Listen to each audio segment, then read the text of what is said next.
The story I want to talk about is Trump was praised by the BET founder Bob Johnson. He was the first African American billionaire on record. I don't know if there was one before that, but Wednesday, Trump passed an executive or signed an executive order aimed at helping economically distressed communities. This program will put close to $800 billion back in the retirement pockets of minority Americans. So I just want to applaud you for that. Aimed at helping economically distressed communities. This was building off a provision from his tax cut laws, basically saying that investors can receive capital gains and tax breaks if they invest in distressed areas.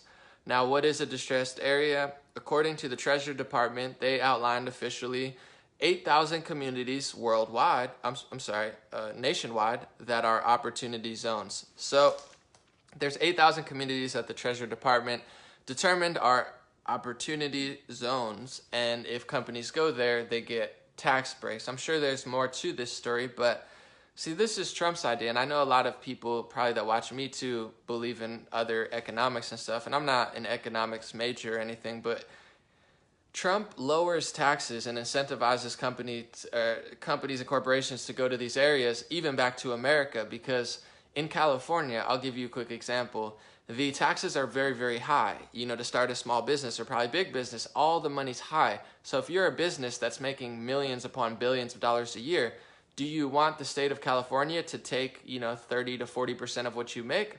Or do you want to go to Nebraska or Ohio or somewhere else that you can basically do the same exact thing for $20 million cheaper? Everybody wants to do that. That's why in California, mainstream, I believe it was LA Times reported, California lost the most small businesses or large businesses, all businesses, to China. It's because why would you want to stay in America when you can go to China? Why would you want to stay in California when you can go somewhere else? That's why Trump is lowering the taxes, and he's specifically lowering them even more in opportunity areas. And of course, I mean, it's just basic math and common sense that this is going to attract more businesses to stay. I mean, it's like why people are fleeing California by the millions. It's because who wants to stay in a state that just steals your money all the time? It's really cool. It was especially really cool to see Trump get praised by, Bob Johnson, BET founder, because, of course, a lot of people in the black community are conditioned and told to not like Trump. We've had it for years. First, they say, this is who you are, this is who you are. We could all be Americans. That's why I don't use the term minority, because if you live in America and you're American, we're the majority. That's why I say I don't care if you're not a super nationalist. You could be left-wing, progressive. You could be a total communist. But here's the thing, and this is the truth. If you live in America and you're a citizen here, one thing that we all have in common as American citizens is being an American citizen. Like, if you're a communist to a right-wing nationalist, that's what we have in common. That's why they hate the flag so much. That's why they hate the fact that nationalism's growing. That's why they hate the fact that Trump loves Americans and talks to Americans. It's because if we all united under that, branch, we would all be united as one. Like, that's what we are. That's one thing that we all have in common. That's why they hate it so much. It's not because of racism, sexism, xenophobia. They don't really care about all that. I mean, Trump, when it comes to these communities that they talk about so much, I mean, look at the stats. Don't listen to people's mouths. I mean, he says this all the time. It's true. Lowest unemployment, lowest African-American unemployment, lowest Hispanic unemployment. You have small businesses booming. I think it was like 400% growth. You have, what Bob Johnson, the first black billionaire, says is going to save $800 billion in people's retirement funds. Those are his words, not mine. $800 billion. I mean, incredible stuff, because Trump doesn't care about lying to you. Like, he's not that type of person where the politician will say, we love black people, we love Hispanics, we love women. They don't even pretend to like white people anymore. I don't understand, not that race matters, but I don't understand how you could be like a white man and still be a Democrat. Not that your color or your gender should determine which way you vote, but it's like these people aren't even pretending to pander to you. It's like all they're telling you is we hate you because of your skin color, we hate you because of your gender, you're an oppressive person based on the sex that you were born into because you were born with a penis. We're going to steal more of your money, take your freedom away, and then use it all against you in the media. It's like, I don't know. You must really hate yourself if you vote for these people. Anyway, Trump doesn't baby people. That's what they do. I'm going to get into in the last story in Chicago, California, other places. They lie to you, they baby you, they say all these nice things, and then they take your money. Amusement tax, video game tax, text message tax, this tax, that. So they lie to you, they pacify you, they get you mad at your brother and sister, they get you mad at lower and middle class people who are literally on the same team as you, they get you fighting based on race, religion, and gender, and then they suck out more money. That's literally all that they do, where Trump does the opposite. He may not say the thing that you want to hear all the time, but neither does your good friend. Do they tell you to just cry in a corner so they could steal your money? No, that's what the enemy does. They say, no, you should be sad. You should be weak. Oh, you're a woman? You're weak. Yeah, go sit in the corner and cry and feel bad about yourself. Now give me 40% of your paycheck. That's what an evil leech does, an evil cockroach leech. A good friend says, hey, get up off your behind, go get a job, go, achieve your dreams and goals. And then if you go do that, now you have a 500% success rate chance. Now small businesses are booming and you get to keep more of your money now that you're actually working. With Obama to left-wing progressives, like whatever, they want you on food stamps, not because they're helping you and gaining your money. It's because that's the system they create, a system of dependence. They want you dependent on big government. Like that's literally what they do. They create two classes. You're either super wealthy, where you don't care if you pay 50% of your taxes away, and the super poor, where you can't get off that stuff and you're actually incentivized to be poor. If you're middle class, you get money sucked out of you. If you're rich, it doesn't matter.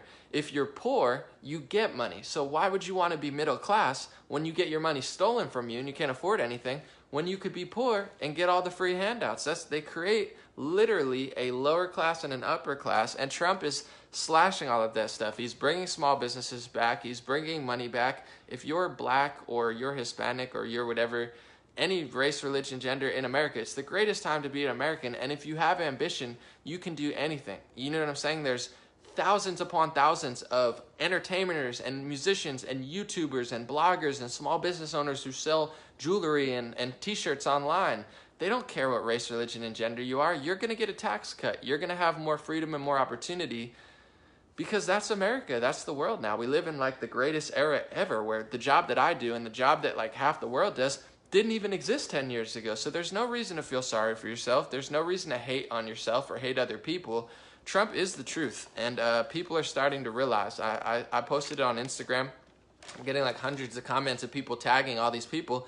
What do you say? I mean, what do you say when the first African-American billionaire literally says that Trump is saving black and Hispanic people $800 billion?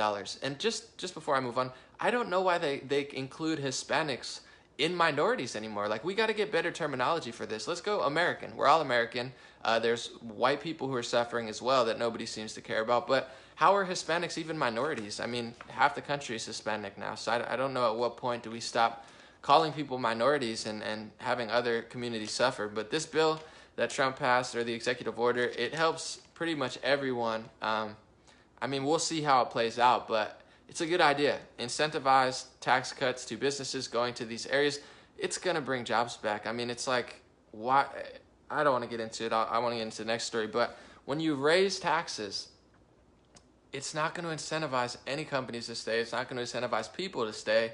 It's not going to help the working and middle class. Like, I don't care what Alexandria Ocasio-Cortez says. I don't care how many times she lies, or all these deals that she's rolling out that are so cool among like 18 to 24-year-olds who have no idea how the system works. You'll eventually learn, and hopefully not the hard way, because when you have huge programs that cost trillions of dollars, and when you have all these ideas that sound great, what it really is at the core of it is the federal government telling you they can do this job, they'll control the health, they'll do this, they'll do that, but they're not doing it with the Federal Reserve's money. They're not doing it from the upper class. Like, it's going to come from the working class. They need money. And when you create these systems, real quick before I move on, you create these systems of dependence and public funding for things, and then you add millions of illegal immigrants and refugees who take out of that system, and then you have, though, it's always going to go up, just like Obamacare. Prices are going to go up. Quality is going to go down, and once you do it, there's no reversing. It's what's happening in Europe. It's not going to get any better until they do what France is doing, because it doesn't make mathematic, scientific sense. It's just going to raise the prices and lower the quality. Like, I don't want to figure that out, but California's figuring it out, and the further left they go, the worse it's going to get, but it's all good. Today, we are also proud to be joined by one of America's most admired business leaders, the co-founder of the television network BET, Bob Johnson. Bob, please. Hi, Bob. Thank you, Mr. President. I'm here to applaud you on two things. One, you may not even know about, but Tim Scott does. Good. Just recently, your Department of Labor signed a historic document that created something called auto portability. Auto portability is designed to reduce retirement leakage among low-income 401k account holders who tend to cash out. And Mr. President, you should know this, 60% of African American and Hispanic Americans cash out of their 401k account. When this program, the policy that Secretary Costa initiated along with my company, is implemented along with the big financial record keepers, the Fidelities, the Vanguards, this program will put close to $800 billion back in the retirement pockets of minority Americans. Right. So I just want to applaud you for that. Now, getting to the most important thing. Most of you probably know that I started BET on a $500,000 loan from a guy named John Malone. That $500,000 that John Malone put into BET allowed me, along with a lot of other minority employees and others, to build a $4 billion business. What this proves is the efficacy, Mr. President, of a program that allows capital to flow to places where people are seeking an opportunity. And I am convinced that this program, where the tax incentives flowing out of the Treasury Department to business people, will cause people to invest money where before they saw risk, now they will see opportunity. Yeah. And that combination of putting money into communities will allow for those communities to become vibrant, to become safe, to create ownership, and most important, to contribute to the well-being of this country. I'm a fundamental believer that there are business solutions to social problems. The Opportunity Zone program is that, and I applaud you and Tim Scott for taking the leadership on it. Thank you.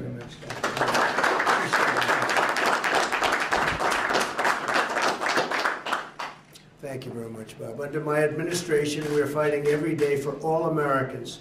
African Americans and Hispanic American poverty rates have reached their lowest levels ever recorded in the history of our country. African American and Hispanic American unemployment have recently achieved the lowest rates ever recorded. African American youth unemployment has reached the lowest rate ever recorded. That's pretty good, Bob, isn't it? What? Pretty good. Last year alone, we lifted 1 million Americans out of poverty, which is a record. We have launched a cutting-edge campaign to provide skills and job training to nearly 6.5 million Americans. We are fixing disastrous trade policies that gutted middle-class communities, and we are expanding real educational choice for our students. As part of our commitment to building safe and prosperous communities, the Senate will soon vote on our landmark criminal justice reform package, and we've all been working very hard on. You have been working very hard on it. The First Step Act, it's called. This legislation will give former inmates and nonviolent offenders the chance to become productive, contributing, law-abiding citizens. But we have much more work to do. The White House Opportunity and Revitalization Council will drive our ambitious agenda and drive it very, very powerfully. No citizen will be forgotten, no community will be ignored, and no American will be left on the sidelines. To achieve our national destiny, we all must unlock the potential of all of our people, not just some of our people. Together, we will take our nation to new heights by realizing the full promise of America for every citizen in our magnificent land.